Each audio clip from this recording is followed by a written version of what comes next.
Hello friends, this is me Sujit sir. आज मैं आपके सामने आर्टिकल पार्ट 2 का ही वीडियो फिर से पेश कर रहा हूं, क्योंकि कल के वीडियो क्वालिटी अच्छा नहीं होने के कारण बहुत सारे स्टूडेंट ने कमेंट दिया कि सर थोड़ा आवाज़ ज़्यादा होना चाहिए और वीडियो क्वालिटी अच्छा होना चाहिए। इसके कारण आज मैं केवल बोर्ड पर ही फोकस करके आपको ऑडियो के रूप में यह वीडियो दे रहा हूं। आज हम इस चैप्टर में यानी आर्टिकल्स चैप्टर में द के कॉन्सेप्ट पर चर्चा करेंगे।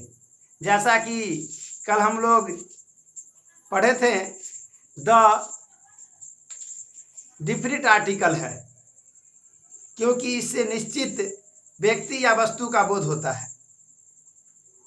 और इसके लिए हम द का पहला रूल लिखे थे, जो आपके सामने बोर्ड पर है। द का प्रयोग पूर्व परिचित या निश्चित व्यक्तियों या वस्तुओं के लिए किया जाता है। एग्जाम्पल के रूप में, I saw a boy, the boy was intelligent. मैंने एक लड़का देखा, लड़का तेज था। कहने का ये अर्थ है, जो जिस लड़का को मैंने पहली बार देखा वह हमारे लिए अपरिचित था, इसलिए अपरिचित होने के कारण लड़का के लिए ए आर्टिकल का प्रयोग किया गया है। लेकिन वही लड़का दूसरी बार हमसे परिचित हो गया, इसलिए द बॉय वाज इंटेलिजेंट में द का प्रयोग हुआ है।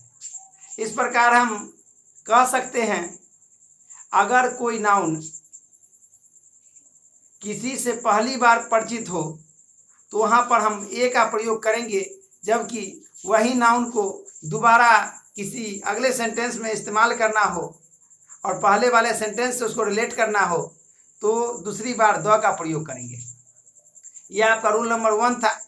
रूल नंबर 1 का एक और एग्जाम्पल हम आपको दे रहे हैं। The book you gave me, the book you gave me, किताब जो तुमने मुझे दिया, वाज वेरी बैड, बहुत बुरा था। यानी हम उस किताब की बात कर रहे हैं जो किताब तुमने मुझे दिया था और वो बहुत बुरा है, इसलिए किताब से पहले द लगा है।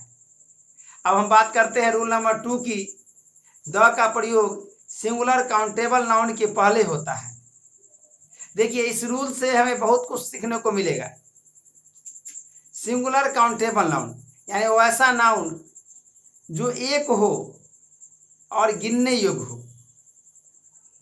लेकिन इसमें हम थोड़ा सा जोड़ते हैं, द का प्रयोग सिंगुलर काउंटेबल नाउन के साथ साथ सिंगुलर कॉमन नाउन के साथ भी होता है। जैसे गाय एक जानवर है, गाय एक जानवर है। इस वाक्य में एक गाय का हम बोध करा रहे हैं, लेकिन इससे गाय की जाति का बोध हो रहा है, इसलिए काऊ से पहले द का प्रयोग हुआ है। दूसरा एग्जाम्पल भी हम ले सकते हैं, लड़का नटखट होता है।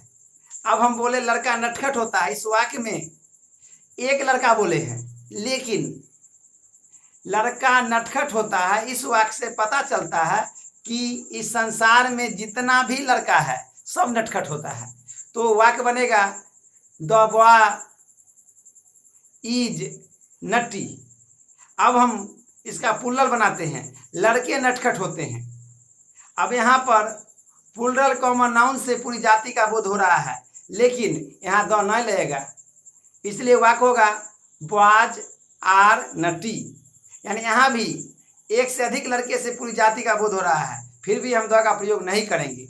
तो मेरा रूल्स 2 हुआ, द का प्रयोग सिंगुलर कॉमन नाउन एवं सिंगुलर काउंटेबल नाउन के पहले होता है, जबकि प्लुरल कॉमन नाउन और प्लुरल काउंटेबल नाउन के पहले सामान्य स्थिति में द नहीं लगता है, लेकिन कुछ खास स्थिति में द लगता है। जैसे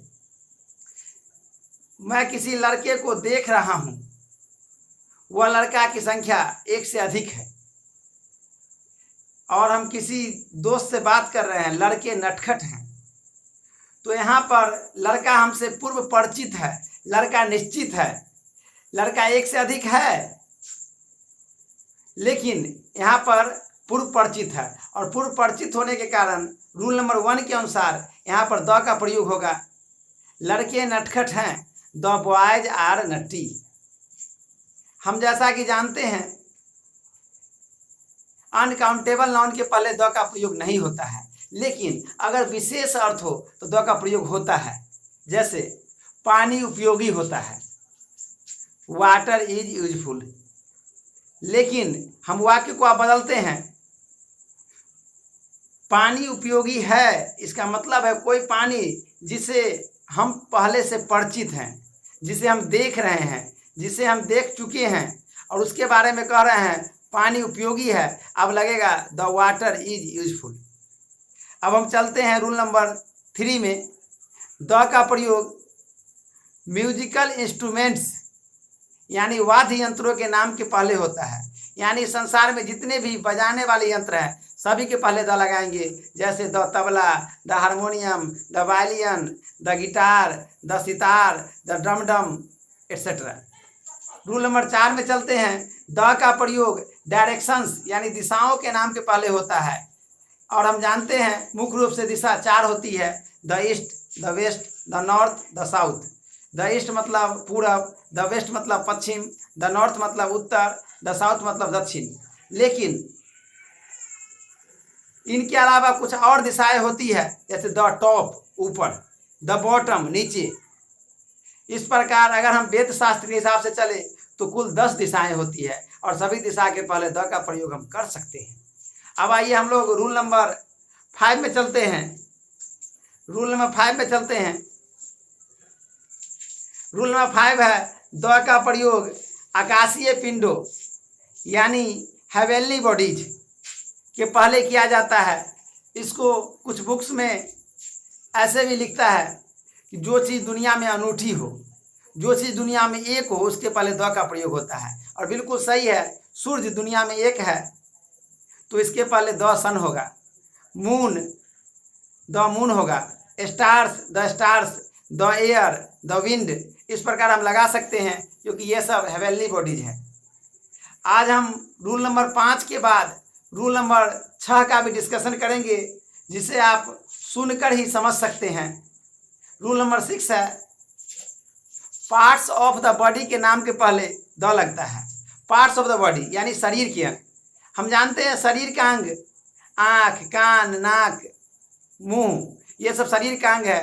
तो the I, the year, the mouth, the चिक, द लेग एट्सेट्रा। तो रूल नंबर 6 मेरा हो गया, शरीर के नाम के पहले द का प्रयोग होता है। रूल नंबर 7, रूल नंबर 7 है नदी के नाम के पहले, the name of the reverse के पहले द का प्रयोग होता है। जैसे द गंगेज या the Ganga, the Yamuna, the Brahmaputra, the Indus यानी सिंधु नदी, the Kaveri, the Krishna, the Brahmaputra, the Godavari etcetera. अब हम बात करते हैं रूल नंबर 8 की। रूल नंबर 8 है धार्मिक पुस्तक के नाम के पहले, रिलीजियस बुक के नाम के पहले द का प्रयोग किया जाता है। जैसे the Ramayana, the Mahabharata, the Gita, the Quran Sharif, the Bible etcetera. अब हम अगले रूल की ओर चलते हैं। रूल नंबर 9 राजनीतिक पार्टी यानी पॉलिटिकल पार्टीज के नाम के पहले द का प्रयोग होता है। जैसे the Congress party, the Bharatiya Janata party, the Janata party, the Rajad, the JDU etcetera. अब रूल नंबर 9 की ओर चलते हैं। अगर किसी आविष्कार की चर्चा हो तो जिस वस्तु का आविष्कार हो उस वस्तु में द का प्रयोग होता है। जैसे एक हम क्वेश्चन करते हैं रेडियो का आविष्कार किसने किया, तो इसका अंग्रेजी बनेगा हु इन्वेंटेड द रेडियो, और इसका आंसर होगा G Marconi invented the radio. उसी तरह दूसरा प्रश्न करेंगे who invented the television, J L Baird invented the television.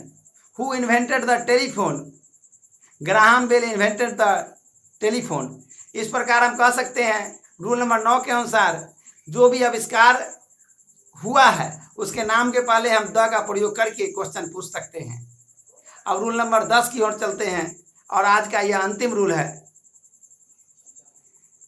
महासागर यानी ओशियन। ओशियन के नाम के पहले द का प्रयोग होता है, जैसे द पैसिफिक ओशियन प्रशांत महासागर, द इंडियन ओशियन हिंद महासागर, द अटलांटिक ओशियन अटलांटिक महासागर, द आर्कटिक ओशियन आर्कटिक महासागर। Thank you my friends and my dear students. आज के लिए बस इतना ही। फिर कल के अगले वीडियो में यानी आर्टिकल के पार्ट 4 में हम रूल नंबर 11 से चर्चा करेंगे। Thank you so much again.